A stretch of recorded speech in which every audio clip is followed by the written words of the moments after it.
আৰু এই মুহূৰ্তত আমাৰ লগত উপস্থিত আছে BPF-ৰ ওদালগুৰি সমষ্টিৰ প্ৰাৰ্থী ৰিহন দৈমাৰী। মই তেওঁৰ পৰাই জানিব চেষ্টা কৰিম এই যি প্ৰায় 12টা দিন আপুনি নিৰ্বাচনী প্ৰচাৰ চলালে এই সমষ্টিটোত কি কেনেদৰে দেখিছে? মই এইবাৰৰ লগত 7টা নিৰ্বাচন খেলিম। 6টা নিৰ্বাচন আগতে খেলিলোঁ, এটা হাৰিছোঁ, 5টা জিকিলোঁ, এইবাৰ 7বাৰ। এই 7বাৰ নিৰ্বাচনী প্ৰচাৰ কৰা যি অভিজ্ঞতা, এইবাৰটো অলপ এইবাৰ যিহেতু NDA-টো আছোঁ, আমাৰ BJP, AGP যিমান সমৰ্থক আছে আমাৰ সহযোগ কৰিছে, তেওঁলোকেও বহুত কষ্ট কৰিছে। কিন্তু আচৰিতটো হ'ল আমাৰ UPL দল, তেওঁলোকৰ নেতা কৰ্মী মোটামুটি আমাৰ দলত যোগদান কৰিলে। ৰাইজৰ ইমান সহযোগিতা মই নিজে আচৰিত পাইছোঁ। আনকি আমাৰ UPL দলৰ যোৱা টাৰ্মৰ MCLA হৰিচিঙা সমষ্টিৰ তেওঁ আমাৰ দলত যোগদান কৰিছে। ওদালগুৰি মিউনিচিপালিটি বৰ্ডৰ চেয়াৰমেন তেওঁ আমাৰ দলত যোগদান কৰিছে। মানে নেতা কৰ্মী চব BPF দলত যোগদান কৰিছে। গতিকে সেইকাৰণে ভাল লাগিছে। এইবাৰ ৰাইজে বহুত আমাক সমৰ্থন কৰিছে আৰু নিশ্চিতভাৱে এই নিৰ্বাচনত আমি বিপুল ভোটত আমি জয়ী হ'ব পাৰিম। আপুনি কৈছে যে এইটো 7মবাৰৰ নিৰ্বাচন, কাৰণ আমি যদি BTCৰ শেহতীয়া 5 মাহ পূৰ্বে যিটো নিৰ্বাচন অনুষ্ঠিত হৈ গৈছে, BTC নিৰ্বাচনত আপুনি জয় হৈছে। এতিয়া প্ৰশ্নটো হৈছে যে যি ওদালগুৰি বিধানসভা সমষ্টি, ওদালগুৰি বিধানসভা সমষ্টিত এতিয়াও উন্নয়নমূলক বহু কাম কৰিব লগা আছে। জেনজি এটা প্ৰচলিত শব্দ এই মুহূৰ্তত। গতিকে নৱপ্ৰজন্মৰ তেওঁলোকৰ ভৱিষ্যতৰ স্বাৰ্থত কিবা পৰিকল্পনা আছে নেকি? ওদালগুৰি কোনো জেনজি তেনেকুৱা সংগঠন নাই। সেইটো হোৱাটো উচিত নহয়। কাৰণ ওদালগুৰি মই যেতিয়া 2001 চনত আছিল, তোমালোকেতো একো নাজানা ইয়াৰ বিষয়ে। ওদালগুৰি সমষ্টিৰ কথাটো মোৰ বাহিৰে বেছি কোনো নাজানিব। কাৰণ মই 2001 চনত নিৰ্বাচন খেলিছিলোঁ। ওদালগুৰি পিকচাৰ কেনেকুৱা আছিল মই জানো।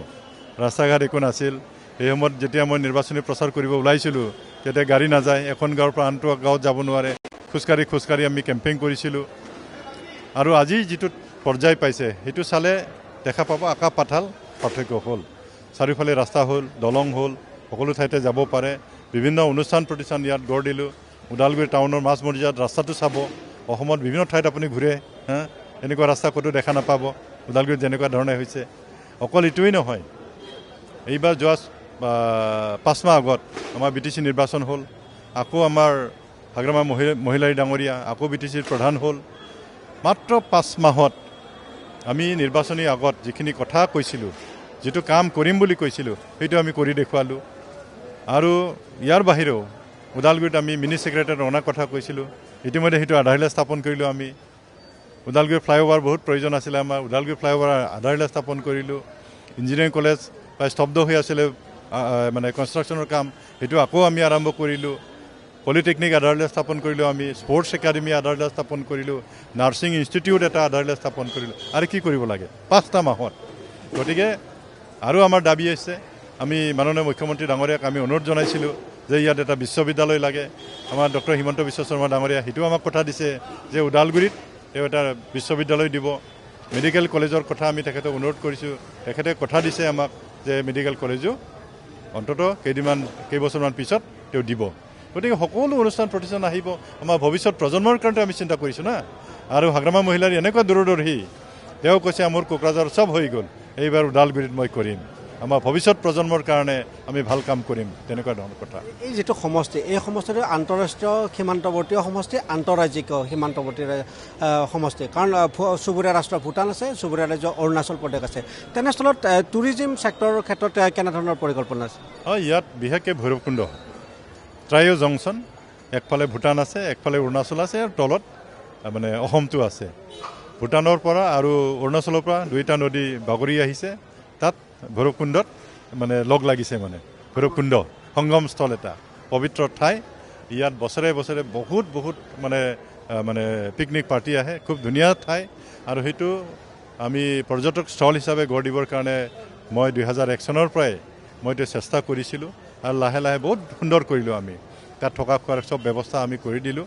আৰু ইয়াক আৰু বেছি উন্নত কৰিব লাগিব। কিন্তু অতি দুৰ্ভাগ্যৰ কথা যে আমি যোৱা 5টা বছৰত আমাৰ UPL চৰকাৰে ভৈৰৱকুণ্ড উন্নয়নৰ কাৰণে তেওঁলোকে একো চিন্তা নকৰিলে। আনকি আমাৰ চৰকাৰ দিনত আমি প্ৰতি বছৰে ভৈৰৱকুণ্ড ফেষ্টিভেল পাতিছিলোঁ। তেওঁলোকৰ শাসনকালত 5টা বছৰ তেওঁলোকে ভৈৰৱকুণ্ড ফেষ্টিভেলো অনুষ্ঠিত নকৰিলে। এইবাৰ আমাৰ চৰকাৰ আহিল, এইবাৰৰ পৰা আকৌ আৰম্ভ কৰিছোঁ। সকলোৱে আমাক সমৰ্থন কৰিছে। ইমান সুন্দৰ ঠাই, সেইটো আমি আগবঢ়াই লৈ যাম আৰু আমাৰ এইবাৰ BTC চৰকাৰে বিভিন্ন ধৰণৰ প্ৰজেক্ট লৈছে সেইটো উন্নয়নৰ কাৰণে। কিন্তু আপুনি যিহেতু মুখ্য কাৰ্যবাহী সদস্য পদতো আছে, তেনেস্থলত এতিয়া এটা শেহতীয়াভাৱে অভিযোগ উত্থাপন হৈছে, বিশেষকৈ পৰিয়ালবাদৰ ৰাজনীতি আৰম্ভ কৰিছে হাগ্ৰামা মহিলাৰীয়ে। ভাৰতবৰ্ষত ক'ত হোৱা নাই এইটো না? এইটোতো কিবা নোহোৱা কথাটো নহয়, সেইটো হৈছে না। কৈছে যে যোগ্যতা থাকিলে হওক, কিন্তু কেৱল পত্নীয়ে বা সহধৰ্মিনীয়ে পৰিচয় চিউলি মহিলাৰীৰ ক্ষেত্ৰত এই ধৰণৰ অভিযোগো আহিছে। এইটো মিছা অভিযোগ হয়। সেইটো চিউলি মহিলাৰী এটা উপযুক্ত মহিলা, শিক্ষিত মহিলা, আৰু নিৰ্বাচন খেলাটো সকলোৰে অধিকাৰ আছে। কোনো এইটো পৰিয়ালকেন্দ্ৰিক হ'ব নোৱাৰে আৰু এইটো দলৰ সিদ্ধান্ত, দলে সিদ্ধান্ত লৈছে, দলে তেওঁক টিকেট দিছে, তাত কি আপত্তি থাকিব পাৰে? আৰু সকলো ৰাজ্যটো সমৰ্থন কৰিছে, ইয়াত কোনো পৰিয়ালৰ কথা নাহে। ভাৰতবৰ্ষত কোনোবা দেউতাকে যদি MLA আছিলে, পুতেকো MLA হৈছে, পৰিয়ালত এনেকৈ চলি আছে।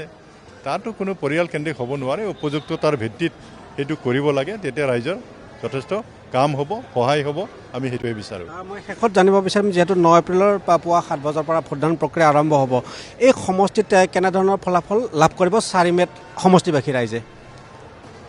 মইতো ক'লোৱে, নিৰ্বাচন প্ৰচাৰ কৰাৰ সময়ত মই যেনেকুৱা সঁহাৰিটো পাইছোঁ ইমান ভাল, আৰু বিভিন্ন দল সংগঠনৰ পৰা BPF দলত যোগদান কৰিছে, সেইটো আমাৰ এটা প্লাছ পইণ্ট। আৰু এটা ছাইডত হ'ল NDA প্ৰাৰ্থী, মই BJP বহুত আছে ইয়াত, তেওঁলোকে পূৰ্ণ সমৰ্থন কৰিব। 2-এটা অলপ অপ'জ কৰিছে, এইটো বেলেগ কথা, কিন্তু মেজৰিটি মোক সমৰ্থন কৰিছে। AJPৰ 2-এটা সমৰ্থক আছে, তেওঁলোকে আমাক সমৰ্থন কৰিব। গতিকে 3টা দলৰ কৰ্মীসকলে মোক সমৰ্থন কৰিব। গতিকে ইয়াত হাৰাৰ কোনো প্ৰশ্ন নাহে, বৰং মই বিপুল ভোটত জয়ী হ'ম। ধন্যবাদ এইখিনি সময় দিয়াৰ কাৰণে। আৰু এয়া হৈছে ওদালগুৰি বিধানসভা সমষ্টিৰ BPF প্ৰাৰ্থী ৰিহন দৈমাৰী। তেওঁ যি কৈছে সেয়া সঁচা হয় নে নহয় সেয়া জানিবলৈ আমি 4 মে' পৰ্যন্ত অপেক্ষা কৰিব লাগিব।